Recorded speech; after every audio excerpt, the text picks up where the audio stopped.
Elaine Ribeiro, sou psicóloga e nós vamos conversar hoje um pouco sobre o que é o transtorno de pânico, a síndrome de pânico ou pânico, como costumeiramente é chamado, e como lidar com isso, né? Então, nós temos que o transtorno de pânico, ele é caracterizado por ataques, por episódios que podem ser frequentes e são basicamente caracterizados por uma preocupação constante e por um medo que tem uma base muito irracional, que nos faz ter reações muito difíceis, a gente chama de mal adaptativas do nosso comportamento.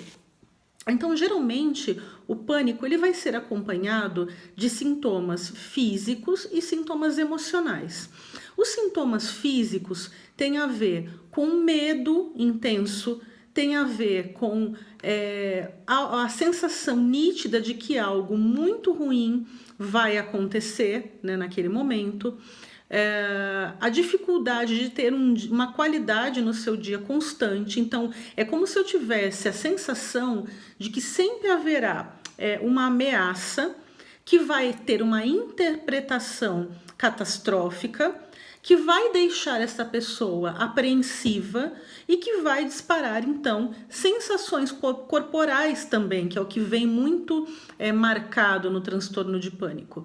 Então, a pessoa fica aí com o coração disparado, com a respiração mais acelerada e ofegante, com uma sudorese, com uma sensação de que ela vai passar mal e, de repente, algo de ruim vai acontecer para ela naquele momento.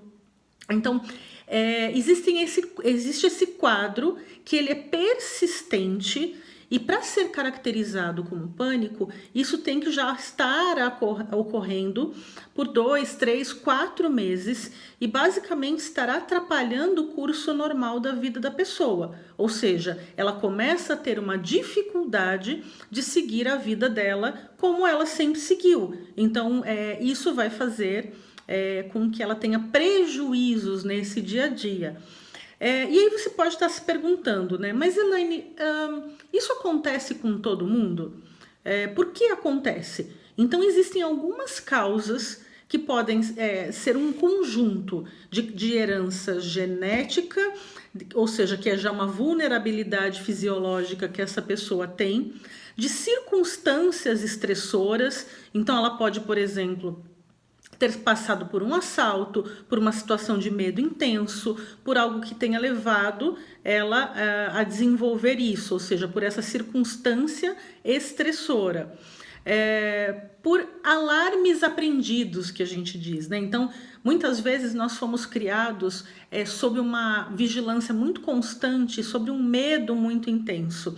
Então, isso pode favorecer o transtorno de pânico, então nos deixando mais vulneráveis psicologicamente falando. Então são as características do transtorno de pânico basicamente, tá?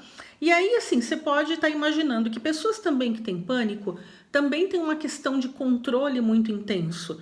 Então a pior sensação para quem tem pânico é a possibilidade de que ela não tenha domínio sobre si e sobre as situações. Então, quando algo começa a acontecer, quando a pressão dela altera, quando isto acontece, ela tem uma sensação de que o pior vai acontecer com ela. Então, de que ela pode vir a óbito. Então, esse geralmente é o relato das pessoas. E aí, a queixa primeira que vai para os hospitais, porque a pessoa geralmente procura um pronto atendimento, é a queixa cardiológica. Então, é isso que sempre acontece, tá?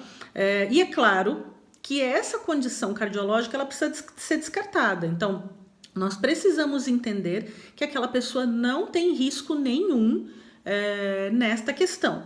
Algumas condições de saúde também podem favorecer. Então, por exemplo, problemas na tireoide, uso de substâncias psicoativas, de drogas, algumas questões hormonais. Alguns fatores, então, que acompanham a pessoa podem trazer, como dizer assim, um falso diagnóstico de pânico ou induzir a um diagnóstico de pânico. Por isso que isso precisa ser descartado e diagnosticado por um médico e acompanhado. Muitas vezes, necessariamente com medicações que vão tranquilizar a pessoa, vão deixá-la mais calma para seguir o curso de vida normal, e também com a psicoterapia associada, para que então esses dois em conjunto ajudem esta pessoa a superar este tempo, a superar tais dificuldades que ela tem passado. Então, todas essas questões, elas pertencem.